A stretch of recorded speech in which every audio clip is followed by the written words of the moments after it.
दोस्तों का बहुत बहुत स्वागत है। दोस्तों, आज के वीडियो में हम जानकारी शेयर करेंगे पेशाब में झाग क्यों आती है, कारण और उसका अस्थायी समाधान क्या है। इस वीडियो को ध्यान से अंत तक सुनिएगा। सुनने के बाद आपके मन में कुछ भी प्रश्न है या कुछ और जानने की इच्छा है तो कमेंट सेक्शन के माध्यम से पूछ सकते हैं। इसके बाद दोस्तों, अगर आप जानकारी से संतुष्ट होना तो इस वीडियो को हर घर तक, हर लोगों तक पहुंचाने में हमारी सहायता करिए। दोस्तों, अगर आप हमसे जुड़ना चाहते हैं, आयुर्वेद की सही सही जानकारी, कुछ चमत्कारी औषधियों के बारे में जानना चाहते हैं, छोटी मोटी बीमारियों को घर पे रह करके आयुर्वेदिक नुस्खे के द्वारा, आयुर्वेदिक दवाओं के द्वारा ठीक करना चाहते हैं या बिना दवा के अपने शरीर के कुछ रोगों को ठीक करना चाहते हैं, शरीर को स्वस्थ रखना चाहते हैं, तो हमें भी अपने परिवार का सदस्य बनाइए। दोस्तों, हम आप तक डेली एक वीडियो पहुंचाते रहेंगे, जिसे आप सुन करके उस पे विचार विमर्श करके आप अपने शरीर को स्वस्थ और निरोग रह सकते हैं। इसके लिए चैनल को सब्सक्राइब कर लीजिए, बेल आइकॉन का बटन ऑन कर दीजिए, जिससे हर एक छोटी बड़ी वीडियो की नोटिफिकेशन आपको मिलती रहे। और हाँ मित्रों, अगर आप हमारी जानकारी से संतुष्ट होना तो वीडियो को लाइक करके कमेंट सेक्शन में कुछ भी लिख देना, ओके, थैंक्स, नमो बुद्धाय, कुछ भी लिख देना। इससे दोस्तों हमें उत्साह मिलता है, हम आप तक और अच्छी अच्छी जानकारी पहुंचाने का प्रयास करते हैं। और दोस्तों से एक अपील करना चाहते हैं। दोस्तों, हम आप तक जो भी जानकारी पहुंचाते हैं, हम एक आयुर्वेदिक डॉक्टर हैं, जो डेली हम अपने मरीजों को दवाएं देते हैं। जिन दवाओं से मरीज ठीक होता है, वही जानकारी हम आप तक पहुंचाते हैं। हमारी जानकारी प्योर सत्य होती है। बस यही है कि कुछ कुछ दवाएं सबको सूट करती हैं, क्योंकि ये दवाएं दोस्तों शरीर के बॉडी टेम्परेचर पर डिपेंड करती है। तो किसी को कोई फार्मूला सूट करता है, किसी को कोई फार्मूला सूट करता है, सबको एक समान फार्मूले सूट नहीं करते हैं। तो चलिए दोस्तों, हम पहले डिटेल में जानते हैं ये पेशाब में झाग क्यों आती है, उसके कारण क्या है, हमें कौन सी जांचें करवानी चाहिए, हमें क्या परहेज करना चाहिए, पेशाब में की संबंधित समस्या ना हो, इसके लिए हमें कौन सी सावधानियां बरतनी चाहिए। और दोस्तों, ये जानेंगे कुछ चमत्कारी दवाओं के बारे में, जो पेशाब में झाग आती है वो खत्म हो जाएगी। दोस्तों, पेशाब में झाग आना एक सामान्य समस्या हो सकती है, लेकिन कभी कभी यही गंभीर बीमारी का कारण भी हो सकती है। कभी गंभीर बीमारी के कारण भी आती है। पेशाब में झाग आने के छोटे मोटे कई कारण हैं। चलिए सबसे पहले हम कारणों पर प्रकाश डालते हैं। दोस्तों, पेशाब में झाग आने का सबसे पहला जो कारण है वो प्रोटीन का ज़्यादा लेना। अगर आप बहुत ज़्यादा मात्रा में प्रोटीन का सेवन कर रहे हैं, तो दोस्तों ये किडनी ठीक से इसे नहीं पचा पाती है। इस कारण से प्रोटीन जो है पेशाब में मिल जाता है, जो झाग का कारण बनता है। यह किडनी की बीमारी व डायबिटीज, हाई ब्लड प्रेशर का भी संकेत हो सकता है। अगर बहुत ज़्यादा आपको झाग आ रही है पेशाब में, तो आपको डायबिटीज भी हो सकती है, किडनी से संबंधित बीमारी भी हो सकती है, ब्लड प्रेशर भी हो सकता है, मोटापा भी कारण होता है। इसके अलावा दोस्तों, पानी की कमी, अगर आप कम मात्रा में पानी पी रहे हैं तो भी प्रोटीन आता है, पेशाब में झाग बनती है। अगला कारण है यूटीआई, यानी यूरिनरी ट्रैक इन्फेक्शन। अगर आपको यूटीआई से संबंधित कोई समस्या है तो भी दोस्तों ये आता है। और दोस्तों, अगर आप बहुत ज़्यादा परिश्रम कर रहे हैं, शारीरिक परिश्रम कर रहे हैं, या बहुत ज़्यादा जिम में पसीना बहा रहे हैं, या बहुत हार्ड एक्सरसाइज कर रहे हैं, इसके कारण भी पेशाब में झाग आती है। और कुछ किडनी की बीमारियां होती है, उसमें भी आता है। इसके अलावा अगर आप अधिक नमक वाली चीज़ों का सेवन कर रहे हैं या हाई प्रोटीन वाली डाइट का सेवन कर रहे हैं, जैसे जो लोग जिम में जाते हैं तो दोस्तों वो लोग अंडे भी खाते हैं, जिसमें सबसे ज़्यादा प्रोटीन होता है, सोया भी प्रयोग करते हैं। इसके अलावा व्हे पाउडर भी प्रयोग करते हैं, जिम वाले हाई प्रोटीन वाला पाउडर देते हैं। तो जब आप इतनी मात्रा में प्रोटीन खाएँगे तो उस प्रोटीन को आपका लीवर ठीक से नहीं डाइजेस्ट कर पाता है, ना तो उसे किडनी सही से डाइजेस्ट पाई जाती है, लीवर पे ओवरलोड होता है और किडनी पे भी ज़्यादा ओवरलोड होता है, जिसके कारण आगे चल के किडनी से संबंधित भी समस्याएँ हो सकती हैं, पेट से संबंधित भी समस्याएँ हो सकती हैं और दोस्तों यह हृदय रोग के कारण भी बन सकता है। यानी बैड कोलेस्ट्रॉल यानी कोलेस्ट्रॉल भी बढ़ सकता है। इसलिए बहुत ज़्यादा मात्रा में हमें प्रोटीन भी नहीं लेना चाहिए और अपने पाचन तंत्र को हमेशा स्ट्रॉन्ग रखना चाहिए। इसके लिए दोस्तों क्या करना है, आगे बात करते हैं, ये भी एक कारण होता है। कभी-कभी स्पर्म का पेशाब में मिलना भी कारण बन जाता है। ये भी एक कारण है पेशाब में झाग आने का। तो दोस्तों इतने सारे कारण हैं। अब आपको इसमें से देखना पड़ेगा इनमें से कौन-सा कारण आपको है। क्या आपके शरीर में कोई बीमारी है? या आप जिम जा रहे हैं तो हाई मात्रा में प्रोटीन का प्रयोग कर रहे हैं। अगर हाई मात्रा में प्रोटीन का प्रयोग कर रहे हैं तो प्रोटीन का सेवन कम कर दीजिए। एक दिन में युवा अवस्था में दोस्तों 50 से 60 ग्राम प्रोटीन की ज़रूरत पड़ती है। अगर आप जिम में जा रहे हैं तो 70 से 80 ग्राम। लेकिन कुछ लोग ऐसे हैं जिम में जाते हैं जल्दी बॉडी बनाने के चक्कर में एक दिन में 150 ग्राम प्रोटीन ले रहे थे दोस्तों, ये हमारे शरीर के लिए घातक हो सकता है। इसके अलावा आपको देखना है किडनी से संबंधित कोई बीमारी तो नहीं है। तो जो बीमारी है सबसे पहले आप उस बीमारी का इलाज कराइए। तो जब वो बीमारी ठीक हो जाएगी तो दोस्तों जो पेशाब में झाग आ रही है वो अपने आप ठीक हो जाएगी। और दूसरा खान-पान पे विशेष ध्यान देना है। तो सबसे पहले दोस्तों हम ये जान लेते हैं कुछ जाँचें होती हैं, जिन जाँचों को करा कर के आप देख सकते हैं। दोस्तों सबसे पहले तो आपको पेशाब की जाँच कराना चाहिए। पेशाब की जाँच में प्रोटीन की जाँच होती है। कि आपके पेशाब में कितनी प्रोटीन जा रही है। देखिए थोड़ी बहुत मात्रा में सबके पेशाब में प्रोटीन जाती है, लेकिन अगर ये अधिक मात्रा में जा रही है तो ये आपके शरीर को कमज़ोर कर सकती है। तो सबसे पहली जाँच क्या है? यूरिनरी जाँच यानी पेशाब की जाँच कराना है और उसमें प्रोटीन की जाँच कराना है। इसकी जाँच दोस्तों 100 से 150 रुपए में प्राइवेट में होगी, सरकारी अस्पतालों में फ्री में होती है, तो ये करा सकते हैं। दूसरी जाँच है KFT, kidney function test. KFT आपको ज़रूर कराना चाहिए। दोस्तों केएफटी से पता चल जाएगा आपकी किडनी किस तरह से काम कर रही है, किडनी स्वस्थ है, अस्वस्थ है, इसमें क्या-क्या कमी है, इससे पता चल जाएगा। और दूसरी जाँच है LFT, liver function test. LFT से पता चल जाएगा आपका लीवर किस तरह से काम कर रहा है। लीवर से संबंधित कोई समस्या तो नहीं है। 2 जाँच ये 3 जाँच हो गई। चौथी जाँच है आपको शुगर की जाँच कराना चाहिए कि कहीं आपका शुगर तो नहीं बढ़ा हुआ है। तो शुगर बढ़ा हुआ है तो आपको शुगर की दवा लेना पड़ेगा तो प्रोटीन जाना बंद हो जाएगा।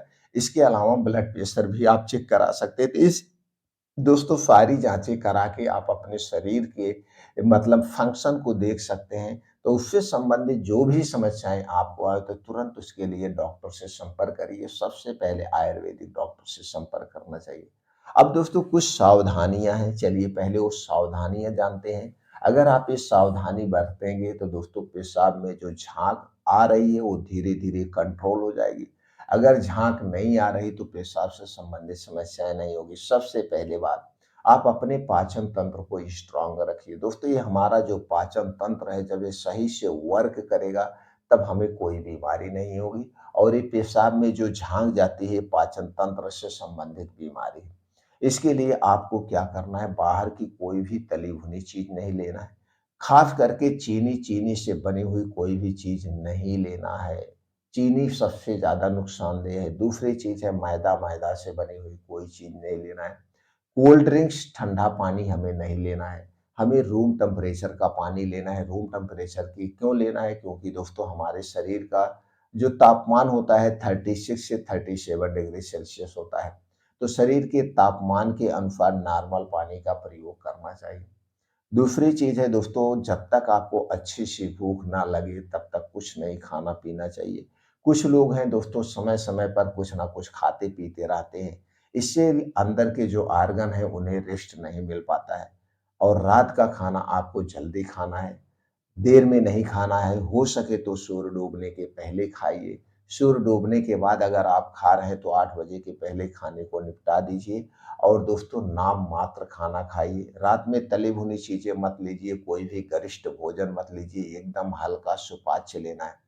क्योंकि रात में हमारा पूरा शरीर आराम की मुद्रा में जाता है और शरीर को रेस्ट देना चाहिए।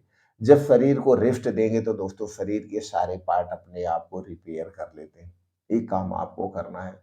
दूसरा है दोस्तों अपने खाने में ज़्यादा से ज़्यादा हरी साग-सब्जियों का सेवन करिए, वो भी मौसमी साग-सब्जियों का।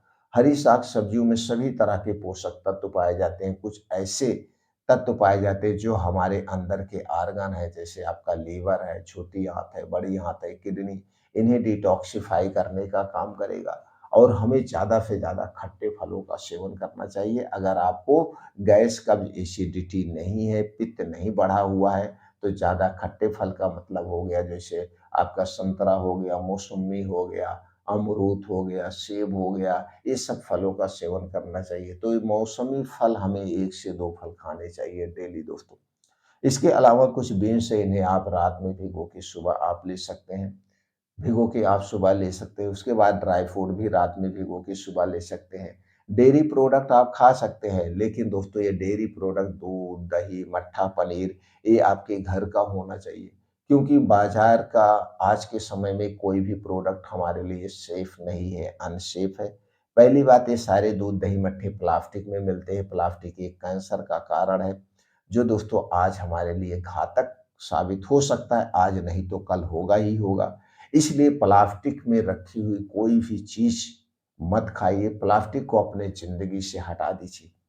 अब दोस्तों ये हो गया, आपको सावधानी बरतना है, अधिक मात्रा में पानी पीना है, बहुत ज़्यादा हार्ड वर्क नहीं करना है, रोज़ सुबह 2 घंटे का समय निकालिए, एक्सरसाइज़ करिए, मॉर्निंग वॉक करिए, योगा करिए, मेडिटेशन करिए। इससे आप हमेशा स्वस्थ और निरोग रहेंगे, दवाओं से दूर रहेंगे। चिंता मुक्त रहने का प्रयास करिए, चिंता कभी मत करना, बल्कि जिस क्षेत्र में आप हैं उस क्षेत्र में चिंतन कर लेना, लेकिन चिंता मत करना। और दिन में एक बार हमें खुल के हँसना चाहिए। खुल के हँसने से हमारे अंदर गुड हार्मोन्स रिलीज़ होता है, जो कि हमारे शरीर को स्वस्थ और निरोग रखने में सहायक होता है। इतना काम आपको रोज़ करना है। अब चलिए दोस्तों कुछ ऐसी आयुर्वेदिक जड़ी-बूटियाँ हैं जिन्हें ला करके आप घर पे पाउडर बना के प्रयोग कर सकते हैं। ये कुछ ही दिनों में धीरे-धीरे पेशाब में जो झाग आ रही है उसे ठीक कर देगी। नहीं तो कुछ बनी-बनाई दवाएँ आती हैं, नॉर्मली तौर पे आप ले सकते हैं। लेकिन आपकी समस्या अगर बहुत ज़्यादा है, तो आपके आस-पास में कोई भी आयुर्वेदिक डॉक्टर हो दोस्तों, उनसे संपर्क कर लीजिए। कुछ ही दिनों में समस्याएँ खत्म हो जाएँगी। तो चलिए दोस्तों कुछ जड़ी-बूटियों के बारे में जानते हैं जो कि पेशाब में झाग आने की समस्या को दूर कर देती है। और इन जड़ी-बूटियों का कोई ज़्यादा साइड इफ़ेक्ट नहीं है, ये हमारे पूरे शरीर के लिए लाभदायक है। पहली जड़ी है दोस्तों है गोखरू।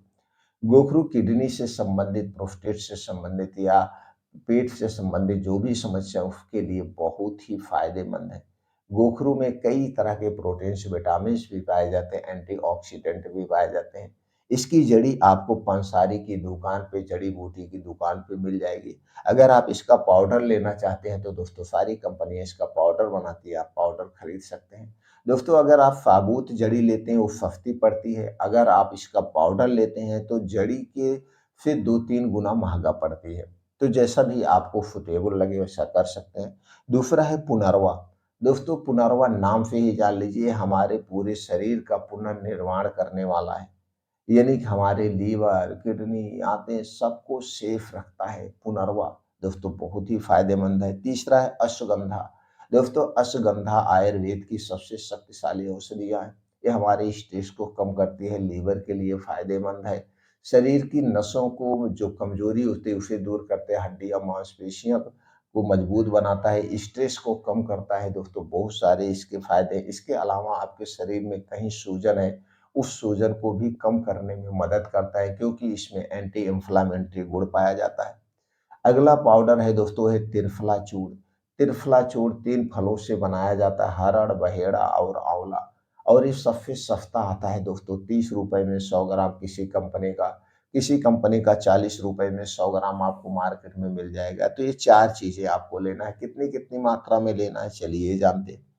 आपको गोखरू चाहिए 50 ग्राम, पुनर्वा 50 ग्राम, अश्वगंधा 50 ग्राम, त्रिफला का पाउडर 50 ग्राम। ये सारे पाउडर 50-50 ग्राम लेकर के 400 ग्राम आपका पाउडर हो गया। इसे एक में मिला लीजिए अच्छी तरह से। मिलाने के बाद किसी काँच की बोतल में आप जिसका ढक्कन खूब टाइट हो बंद करके रख दीजिए। अब इसी में से आपको प्रयोग करना है। कैसे प्रयोग करना है? दोस्तों इसे प्रयोग करने का 2 तरीका है। पहला तरीका है 1-1 चम्मच सुबह-शाम खाना खाने के 1.5 घंटे पहले ले सकते हैं या खाना खाने के 2 घंटे के बाद ले सकते हैं। इसे पानी में उबाल लीजिए, उबालने के बाद छान करके आप इसे ले सकते हैं। पहला तरीका है। दूसरा तरीका है खाना खाने के पहले 2 घंटे या खाना खाने के 2 घंटे के बाद आप इसे ले सकते हैं गर्म पानी के साथ 1-1 चम्मच सुबह-शाम। ये 2 तरीका है। कितने दिन तक लेना है? दोस्तों 1 से 1.5 महीना आप लेंगे तो जो पेशाब से संबंधित समस्या है वो दूर हो जाएगी। इसके बाद भी अगर लग रहा है कि आपके शरीर में और कोई समस्या है या गंभीर बीमारी कोई है, तो दोस्तों इसके लिए आपको डॉक्टर से मिलना पड़ेगा। ये कुछ कंडीशन में नहीं लेना है। अगर आपको किसी बीमारी के लिए दवा ले रहे हैं तो अपने डॉक्टर से सलाह पे लेंगे।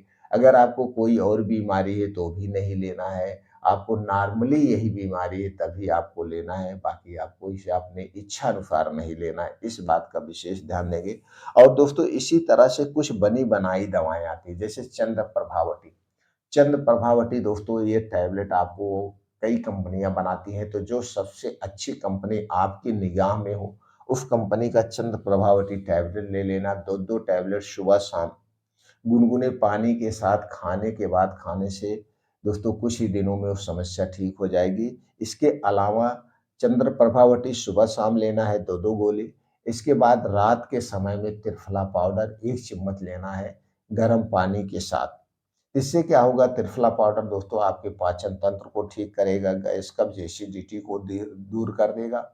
तो जब आपका पाचन तंत्र स्ट्रांग होगा, गैस एसिडिटी दूर होगी, तभी दोस्तों आपको आराम मिलता है। क्योंकि जब हमारे शरीर का वात पित्त कफ बढ़ता है तभी हमारे शरीर में बीमारियां होती हैं।